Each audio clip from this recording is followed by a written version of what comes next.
नमस्कार, मैं राजकुमार विश्वकर्मा। आज हम चलते हैं कोयलांचल क्षेत्र की ओर, जहाँ पर आपको पता ही होगा कि ट्रेड यूनियन जो होती हैं, एक मज़दूरों का संघ, जहाँ पर मज़दूरों के हितार्थ के लिए जो है तो एक लड़ाई लड़ी जाती है। मज़दूरों के हितार्थ में लड़ाई लड़ने वाले यहाँ पर 4 ट्रेड यूनियन, जिसमें BMS, HMS, इंटक, एटक। कल एक खास कार्यक्रम हुआ जिसमें BMS सर्वप्रथम जो है तो सबसे ज़्यादा आगे थी। तो चलिए आज हमारे साथ BMS के पदाधिकारी, प्रदेश कार्य समिति सदस्य ताराचंद यादव जी हैं। इनसे चर्चाएं करते हैं कि ऐसा क्या था और अभी तक जो माहौल चल रहा था उसमें, क्योंकि उथल पुथल काफ़ी मची हुई थी। उथल पुथल होने के बावजूद भी जो है तो BMS जो है तो आज प्रथम रैंक पर यहाँ पर थी। ताराचंद जी, यहाँ पर का जो माहौल है उस माहौल को देखते हुए जो है तो इससे पहले ये देखा जा रहा था कि लोग इधर से उधर जो है तो कुछ ज़्यादा हो रहे थे, लेकिन उसके बावजूद भी BMS प्रथम रैंक पर यहाँ पर थी इस जमुना कोतमत क्षेत्र में। इसके बारे में क्या कहेंगे आप?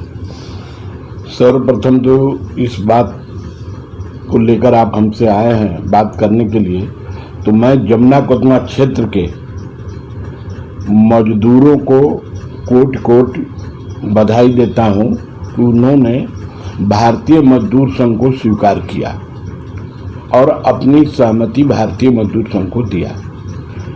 देखिए, भारतीय मजदूर संघ का कार्य करने की शैली अपनी अलग है। भारतीय मजदूर संघ के कथनी और करनी में अंतर नहीं होता है। जो अभी आप कह रहे हैं कि संगठन के लोग, कुछ संगठन के लोग इधर कूद रहे थे, उधर कूद रहे थे, साल भर उस संगठन के लोग, किसी भी संगठन के लोग मजदूरों के संपर्क में नहीं रहेंगे, मजदूरों का दुख सुख नहीं देखेंगे और वेरिफिकेशन आएगा तो भाषण मारेंगे और घर में घूम के कैमरा दिखाएंगे कि ये काम नहीं हुआ, वो काम नहीं हुआ। अरे भाई, काम क्यों नहीं हुआ ये आपकी जिम्मेदारी है। आप मजदूर संगठन चलाते हो और मजदूर को किसी प्रकार की तकलीफ है तो आप साल भर अपने घर में बैठे रहे, साल भर जो है आनंद लेते रहे, और जब वेरिफिकेशन का समय आया तो आप दिखावे के लिए, तो मजदूर सब समझता है। अब मजदूर जानता है कि कौन काम करता है, कौन नहीं काम करता है। तो भारतीय मजदूर संघ पर मजदूरों का विश्वास था, इसलिए भारतीय मजदूर संघ हमारे कार्यकर्ताओं पर विश्वास किया और भारतीय मजदूर संघ को अपना स्वीकार किया। इसलिए भारतीय मजदूर संघ ही एक ऐसा संगठन है जिसकी करनी और कथनी में अंतर नहीं है। वो दिखावे के लिए कुछ नहीं करते हैं, वो लोग मजदूर के हित के लिए हमेशा तत्पर रहते हैं। हमारे क्षेत्र के जमुना कोतमत क्षेत्र के अध्यक्ष, महामंत्री और यूनिट के सेक्रेटरी प्रेसिडेंट, एरिया क्षेत्रीय कार्य समिति के पदाधिकारी, यूनिट के पदाधिकारी, कार्यकर्ता लगन से मजदूरों की सेवा में लगे रहते हैं, जिसका परिणाम आज हमें देखने को मिल रहा है। और रही बात, देखिए, प्रबंधन आज ये मजदूर समझता है कि नेताओं को जब कुछ प्रबंधन से कष्ट होता है तो कुछ ऐसा संगठन है कि जब प्रबंधन से कष्ट उनको स्वयं का होता है, मजदूर को नहीं, उनका स्वयं को कष्ट होता है या स्वयं को लाभ हानि होती है, तो वो मजदूरों को मसीहा बनने का प्रयास करते हैं। जबकि भारतीय मजदूर संघ में ऐसा नहीं है। भारतीय मजदूर संघ मजदूरों के लिए बना है, मजदूरों की लड़ाई लड़ता है। और भारतीय मजदूर संघ का मैं दावे के साथ कह सकता हूँ कि भारतीय मजदूर संघ का एक भी पदाधिकारी, कार्यकर्ता अपने निजी स्वार्थ के लिए मजदूर को कभी आगे लाने का प्रयास नहीं किया। मजदूर के काम के लिए अपने आगे रहते हैं कार्यकर्ता हमारे। और हमारे कार्यकर्ताओं का, हमको तो इस बात का सबसे बड़ा गर्व है। हमारे कार्यकर्ताओं ने कहा कि भैया, मैं बोला कि देखो, जब हम लोग अच्छा बोए हैं तो अच्छा काटेंगे, और आप लोग घूम घूम के काम करो। और हम लोगों ने मजदूरों के लिए किया है। और हमारा तो भारतीय मजदूर संघ की तो कितनों बार लोगों ने पेपर में निकलवाया कि भारतीय मजदूर संघ की रीढ़ की हड्डी टूट गई, भारतीय मजदूर संघ खत्म हो गया, भारतीय मजदूर संघ कहीं है ही नहीं। लेकिन भारतीय मजदूर संघ का अस्तित्व अपना है और भारतीय मजदूर संघ का अस्तित्व जो है, मजदूरों के बीच में विश्वास है भारतीय मजदूर संघ पर, और भारतीय मजदूर संघ ने भारतीय मजदूर संघ को मजदूरों ने स्वीकार किया। तो इस बार जो आपकी यहाँ पर की गरिमा थी और सारी गतिविधियों को यहाँ पर देखते हुए आज 1242 वोट के लगभग वोट बैंक जो आपका बना है, उस वोट बैंक के आधार पर जो है, मैं एक सवाल और आपसे करना चाहूँगा कि लोगों ने खूब हल्ला गुल्ला भी किया उस वक्त, खूब सारी लड़ाइयाँ भी लड़ी गई, लेकिन इस महत्वपूर्ण पलों में जो है वो 2020 से लेकर के इस 2021 तक का की जो अहम भूमिका थी, उस पर बीएमएस ने क्या क्या किया?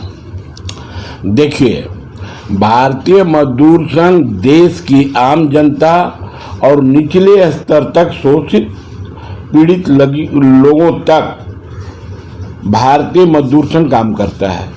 ये कोयला तो हमारी एक इकाई है, कोयला की इकाई में भी हमारे कार्यकर्ता वही काम करते हैं जो भारतीय मजदूर संघ का सिद्धांत है। और भारतीय मजदूर संघ ये चूँकि इस क्षेत्र में कोयले की यूनियन 1978 से रजिस्ट्रेशन कराए हम लोग नौकरी में नहीं थे तब इस यूनियन का रजिस्ट्रेशन कराया, तब से यूनियन को चला रहे हैं। और हमारा काम है चरेती चलते रहिए। हम पीछे मुड़ के नहीं देखते कि हमारे सामने पीछे में कितनी भीड़ लगी है। हम अपना काम करते हैं और काम करते हुए चलते हैं। हमको देखिए, सदस्यता की तो बात है, लेकिन हम अपने सिद्धांत को फैलाना चाहते हैं कि हमारी विचारधारा से लोग जुड़े। आज हमारी विचारधारा से ये लोग जुड़े हैं, जो हमारे आज साथ में हैं, ये हमारी विचारधारा से जुड़े हैं। ये कभी तक से मत नहीं होने वाले हैं। आप रिकॉर्ड उठा के देखिए कि भारतीय मजदूर संघ का विचारधारा की लड़ाई है और विचारधारा से लोग जुड़े हुए हैं। जिसका कोई विचारधारा ही नहीं है कि हमको क्या करना है, अब उसके बारे में हम क्या बोलें। वो खुद बहुत बुराई करते हैं लोग। मैं बोला नहीं कि भारतीय मजदूर संघ के लोगों की बुराई करने के लिए तो 4 यूनियन काफ़ी, 4 लोग लगे रहते हैं, लेकिन भारतीय मजदूर संघ का अपना काम है, उसका करनी कथनी में कोई अंतर है नहीं। इसलिए भारतीय मजदूर संघ दिन प्रतिदिन अपने अस्तित्व को कायम करने में, अभी देखिए मेरा आंगनबाड़ी में काम है, शिक्षा विभाग में काम है, आशा उषा में काम है, किसान में काम है, सफाई में काम है। भारतीय मजदूर संघ को मजदूर स्वीकार कर रहा है। इसका एक बहुत बड़ा रीजन ये भी है, हम सरकार के पीछे लगू नहीं है। सरकार कोई भी हो, हमारे मजदूर के विरोध में काम करेगी तो हम उस सरकार का विरोध करते हैं। हमारी विचारधारा की सरकार भी है, अभी भी केंद्र में और प्रदेश में विचारधारा की सरकार है, राष्ट्र हित की बात करने वाली सरकार है, लेकिन वो महंगाई पर कंट्रोल नहीं कर पा रही है। महंगाई आए दिन बढ़ रही है। औद्योगिक क्षेत्र जो सार्वजनिक क्षेत्र थे उस पर सरकार का कुठाराघात है। आए दिन कोई न कोई बिल ला के पास कर रही है जिससे मजदूर को नुकसान होने वाला है। इसको लेकर के हम पूरे भारत वर्ष में 9 सितंबर को कलेक्टर कार्यालय पर धरना प्रदर्शन करेंगे और प्रधानमंत्री के नाम ज्ञापन सौंपेंगे। हम सरकार का विरोध करने जा रहे हैं। अगर सरकार मजदूर का हित में काम नहीं करेगी तो हम सरकार का विरोध करेंगे। ऐसा नहीं है। इसलिए जनता हम लोगों के ऊपर विश्वास करती है कि भारतीय मजदूर संघ एक ऐसा संगठन है कि सरकार कोई भी हो, लेकिन अगर मजदूर के हित में बात हो रही है तो भारतीय मजदूर संघ के लोग विरोध करते हैं। माननीय अटल जी की सरकार में हम लोगों ने विरोध किया था। अटल जी की सरकार थी, उस समय जबरदस्त हम लोग दिल्ली का घेराव किया और WTO का पुतला फेंका। WTO का अटल जी कहते रह गए भाई पुतला मत जलाइए, लेकिन हम लोगों ने पुतला जलाया। उस समय माननीय जाटिया जी की मंत्रालय चली गई थी। जो मंत्री थे हमारे, लेकिन वो भारतीय मजदूर संघ के कैडर से निकले थे, तो वो भारतीय मजदूर संघ जानते थे नहीं, भारतीय मजदूर संघ जो कह रहा है वो ठीक कह रहा है। और हम हमेशा विरोध करते हैं भाई, मजदूर के खिलाफ अगर कोई काम होगा तो हम मजदूर के लिए यूनियन चलाते हैं, देश की जनता के लिए यूनियन चलाते हैं। अगर जनता भूखे मरेगी, आज बताइए सरसों तेल ये दुनिया भर के निवाले मांगे होते जा रहे हैं, सार्वजनिक क्षेत्र खत्म हो रहे हैं, तो उसका तो हम विरोध करेंगे। हमारी सरकार की मतभेद हो सकता है हमारे सरकार से, नहीं तो इसमें सिर्फ बीएमएस ही क्यों, बाकी ट्रेड यूनियंस का भी तो वो बनता है ना, दायित्व तो बनता है कि भाई महंगाई का मुद्दा है, रोजगार का मुद्दा है, और भी तरह तरह के मुद्दे हैं। तो ये सारी चीज़ें सिर्फ बीएमएस का दायित्व तो नहीं बनता, क्योंकि हिंदुस्तान में रहने वाली जो है तो सिर्फ बीएमएस ही नहीं है, और भी लोग हैं। भाई साहब एक बात मैं बताऊं, सबका अपना अपना अलग प्लेटफार्म है और सभी श्रमिक संगठन लगभग किसी न किसी राजनीतिक पार्टी से जुड़े हुए हैं, और जब उनकी राजनीतिक पार्टी को जरूरत होती है तब राजनीतिक पार्टी को उनका उपयोग करती है। लेकिन भारतीय मजदूर संघ के साथ ऐसा नहीं है।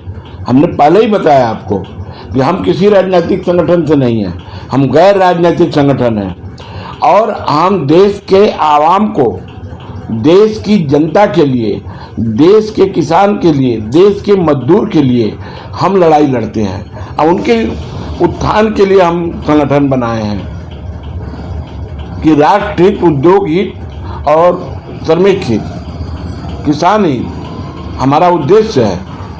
हमारा देखिए कभी भी नहीं हम कहते कि हमारी मांगे पूरी हो चाहे जो मजबूरी हो। हम हमेशा यही कहते हैं कि देश के हित में करेंगे काम और काम के लेंगे पूरे दाम। हम अपने मजदूरों को यही शिक्षा देते हैं कि देश के हित में काम करना है और काम का पूरा दाम लेना है। अगर राष्ट्र नहीं रहेगा, उद्योग नहीं रहेगा, तो मजदूर कहाँ रहेगा? देखिए जैसा आपने कहा कि जितना काम उतना दाम, तो इसकी थोड़ा सा परिभाषा भी जो है तो आप लोगों को बताइए, क्योंकि लोग कहीं अगर ये ना समझ बैठे कि ये जो बीएमएस है तो आप लोग कहीं ऐसा संदेश दे रहे हैं कि जितना हम काम करते हैं उतना दाम ले रहे हैं। तो यहाँ पर तो मजदूरों की परिभाषा आ जाती है, वह जितनी मेहनत करते उतनी मजदूरी मिलना चाहिए, ऐसे ही। देखिए मजदूरों का ये मजदूरों के लिए ही है कि कोई भी मजदूर देश के हित में, उद्योग के हित में अपना काम पूरा करे, और उद्योगपति, सरकार जो भी है जितना मजदूर से काम लेता है उसका मजदूर का वास्तविक भुगतान होना चाहिए। हम बिना काम किए पैसा नहीं लेना चाहते हैं, हम काम करके ही पैसा लेंगे। हमारा किसान है, अन्न उगाता है, तो अब हमारे किसान को अन्न का जो है मजदूरी, किसान की मजदूरी, अन्न का मूल्य जो है वास्तविक मिलना चाहिए। भूखे नहीं मरना होगा, उसकी सब्सिडी देनी होगी, खाद के लिए सब्सिडी दीजिए, उसको पानी की व्यवस्था करिए, उसको कृषि यंत्र की व्यवस्था करिए। हम उसके लिए लड़ते हैं, तो हम शोषित पीड़ित के लिए लड़ते हैं। हर आदमी को भोजन मिलना चाहिए, हर आदमी को कपड़ा मकान मिलना चाहिए, बुनियादी सुविधाएं सबको मिलना चाहिए। तो कहीं ना कहीं पर तो आपका जो SCCL है, जमुना कोतमा क्षेत्र की ही मैं बात करूंगा, जब हम अंदर की ओर जाते हैं जहां पर खदानें बनी हुई हैं, तो वहां पर 4 तरह की श्रेणी वर्ग के जो मजदूरों की एक लिस्ट होती है, जिसमें अलग अलग रेट तय होते हैं। कुशल, सकुशल, अर्धकुशल, सकुशल, इस तरह के कुछ होते हैं, जिनमें सबकी पेमेंट बेसिस अलग अलग हैं। लेकिन उस पेमेंट बेसिस पर जो है तो मजदूरों को नहीं मिल रहा होता, मुझे ऐसा लगता है। कई मजदूरों की शिकायतें भी हैं। देखिए संगठन का काम है प्रयास करना, और संगठन प्रयास करके मजदूरी तय करा दिया, और मजदूरी तय करा दिया। अगर मजदूरी उतना नहीं मिल रही है, शिकायत जरूर करते होंगे लोग, लेकिन अपने हक के लिए मजदूर खड़ा हो कि ये नहीं कहता कि हमको मजदूरी कम मिल रही। अभी जो आप बात बोले हैं, एक भारतीय मजदूर संघ का ठेका मजदूर संघ भी बन गया, जो बिजली और कोयला में भी काम करेगा। बिजली में काम करने वाले ठेके मजदूर का, कोयले में काम करने वाले ठेके मजदूर का, अन्य जगह कार्य जो लिया जा रहा है ठेके मजदूर संविदा के नाम से, उसमें भी काम करेगा। तो वो काम करेगा तो उसके कार्यकर्ताओं को उनको कहना होगा कि हमको यहाँ मजदूरी कम मिल रही है। हम तो सरकार से या प्रबंधन से यही ना बात करेंगे कि भाई इनकी मजदूरी पूरी मिलनी चाहिए। अब सरकार और प्रबंधन जो है मजदूरी देती भी है। आज के डेट में मैं बता रहा हूं आपको कि कोई ठेकेदार नहीं है जो मजदूरी नहीं देता है। मजदूरी देता है, लेकिन वो बैक डेट से गड़बड़ कर रहा है, उसमें मजदूर खुद इन्वॉल्व हो जाता है। हम लोग के सामने कोई खड़े तो हो कि भाई फलाना आदमी ने ऐसा गड़बड़ किया, लेकिन कोई बोलेगा ही नहीं। जो आप बोल रहे हैं कि शिकायत मिलती है, लेकिन आपको शिकायत मिलती हो, लेकिन हम लोग को कोई शिकायत करता नहीं और ना हमारे साथ खड़ा होता है। कोई इस तरह का प्रकरण हो तो आप बोलिए, हमारे साथ खड़े हो, हम उसके लड़ने के लिए। अरे यहाँ तो कालरी प्रबंधन, ये पांडे जीएम कालरी के मजदूरों का ओवरटाइम बंद कर दिया। एसीसीएल में ऐसा नहीं कहीं है, और न ही बैकबोर्ड में कोई कानून बना है, और न कोई एसीसीएल या कोल इंडिया ने ऐसा कोई आदेश नहीं दिया कि मजदूर से काम लो और उसका वेतन का भुगतान मत करो। मजदूर से इमरजेंसी में काम लिया जाता है, उसके ड्यूटी से ज्यादा काम लिया जाता है, लेकिन उसका पेमेंट नहीं हो रहा है। उसने कुछ ट्रेड यूनियन के लोग चमचागिरी करके बंद कराए थे, और हमने तो कल कहा है अपने कार्यकर्ताओं को कि आप भाई नंबर 1 पर हो। आपकी ये जिम्मेदारी बनती है कि जो जितना काम अधिक करेगा उसका वेतन का भुगतान करना पड़ेगा, ओवरटाइम का भुगतान करना पड़ेगा। अगर प्रबंधन नहीं करती है तो उसके लिए अपने को उपाय करना होगा। तो इसके लिए अगर पहल होती भी है तो किस तरह की पहल होगी फिर? उसके लिए रोड से लेके अदालत तक पहल करेंगे। ऐसा थोड़ा कि किसी से आप जो है ओवरटाइम करा लीजिए, उसका पेमेंट मत करिए। ये क्या है भाई? ये बदुआ मजदूर नहीं ना लोग। ये तो अंग्रेजी शासन हो गया कि हम काम कराएंगे और दाम भी नहीं देंगे। भाई आप काम करा रहे हो, आप दाम दो। अगर नहीं जरूरत है मत काम कराओ। हाँ जी, जिसकी समय सीमा है उस समय सीमा में काम कराएं, छोड़ दें। भाई काम कराने की एक मजबूरी भी है कि मान लीजिए आदमी खदान में है और वहां ब्रेकडाउन हो गया तो छोड़ के तो आएगा नहीं। उसको बोलते हो काम करके आओ, और काम करके आता है 2 घंटा एक्स्ट्रा काम करके आता तो पेमेंट नहीं देते हो। ये कौन सी बात है? तो अभी 9 सितंबर को जो है तो आप लोग जो धरना ज्ञापन सौंपने जा रहे हैं तो किस किस मुद्दे पर हैं? महंगाई, सर्वप्रथम तो महंगाई है, और ये जो देश में सार्वजनिक क्षेत्र का निजीकरण हो रहा है और मैक्सिमम माने औद्योगिक क्षेत्र में ज़्यादा माने निजी मालिकों को, जैसे खदान ही ले लीजिए, खदान में निजी मालिकों को दिया जा रहा है। धड़ल्ले से जो है क्या है कि खदान अलाट हो रही है प्राइवेट को। अदानी जी, अंबानी जी, कौन कौन 10-12 कंपनियां हैं, उनको धड़ाधड़ खदानें मिल रही हैं। सार्वजनिक क्षेत्र खत्म किया जा रहा है। जब निजी हाथ में सारा चीज़ चला जाएगा तो आप भी जानते हैं कि निजी हाथ में जाने के बाद तनख्वाह कितना मिलती है। हमारे मजदूरों का जो है विकास रुक जाएगा। हमारे मजदूरों का पढ़ाई लिखाई, बच्चों का पढ़ाई लिखाई नहीं होगा।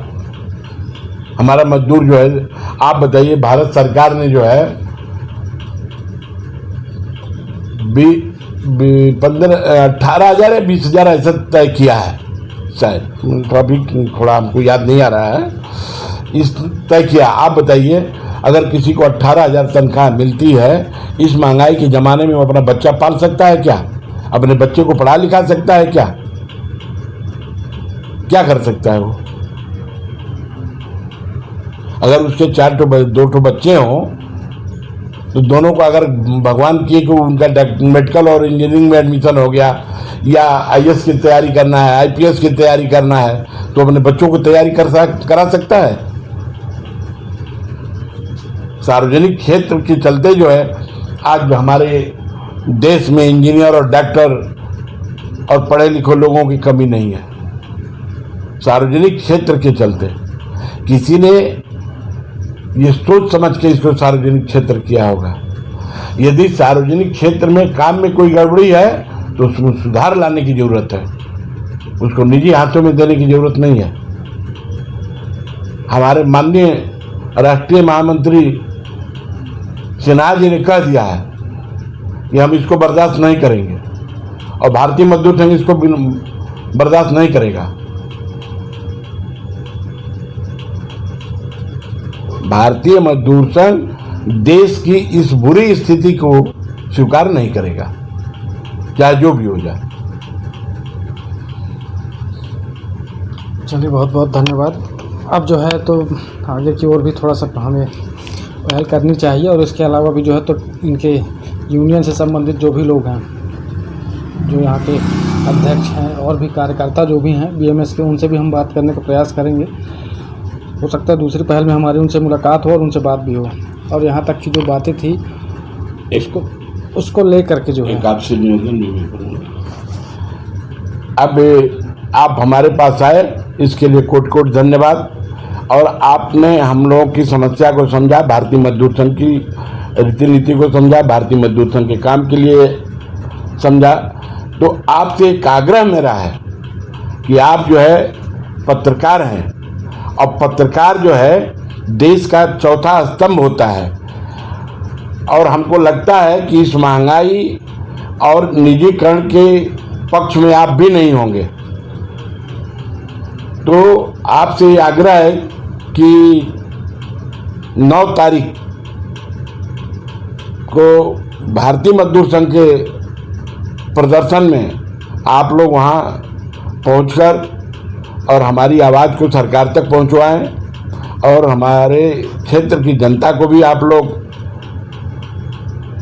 अपने पेपर के माध्यम से, मीडिया के माध्यम से ये निवेदन करें हमारी तरफ से कि भाई आप लोग जो है 9 तारीख को जिला कलेक्टर साहब के कार्यालय के सामने पहुंचकर जो है अपना विरोध प्रकट करें शांति से, और कोविड का जो है पालन भी करें।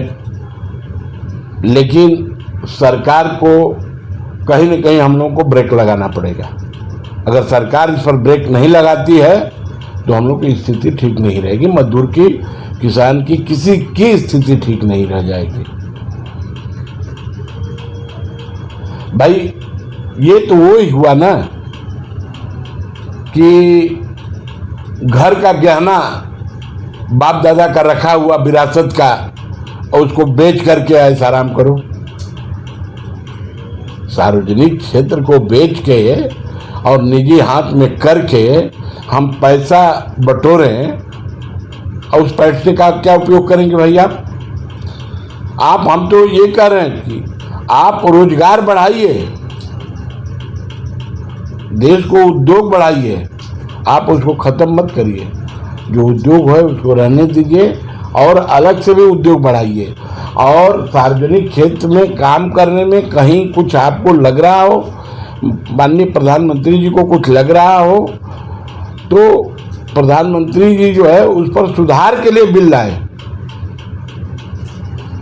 कि भाई ये सुधार किया जाए जिससे सार्वजनिक क्षेत्र में कोई वो ना हो।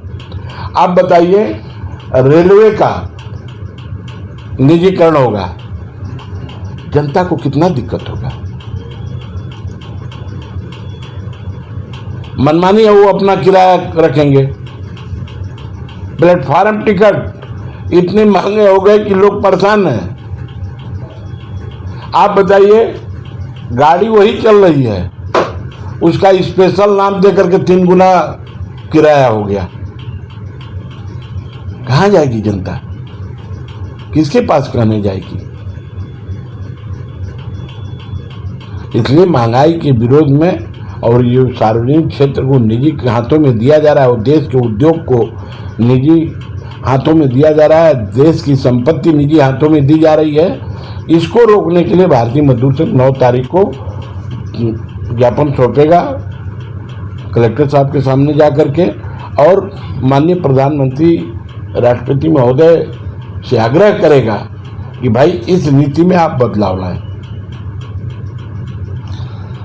देखिए, मैं तो ये कहूँगा कि बदलाव की तो आवश्यकता है पूरे देश में।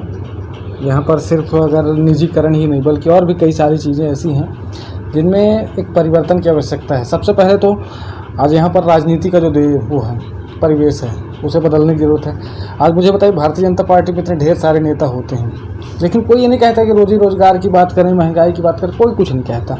चलिए, बीएमएस ने अच्छा किया कि पहल कर रही है। बीएमएस इस सारी बातों को लेकर के देश हित में काम होने भी चाहिए, ये हम भी समझते हैं। और इसके साथ जो है तो मैं विराम देना चाहूँगा। मैं राजकुमार विश्वकर्मा, धन्यवाद। अगली कड़ी में हमारी मुलाकात फिर होगी।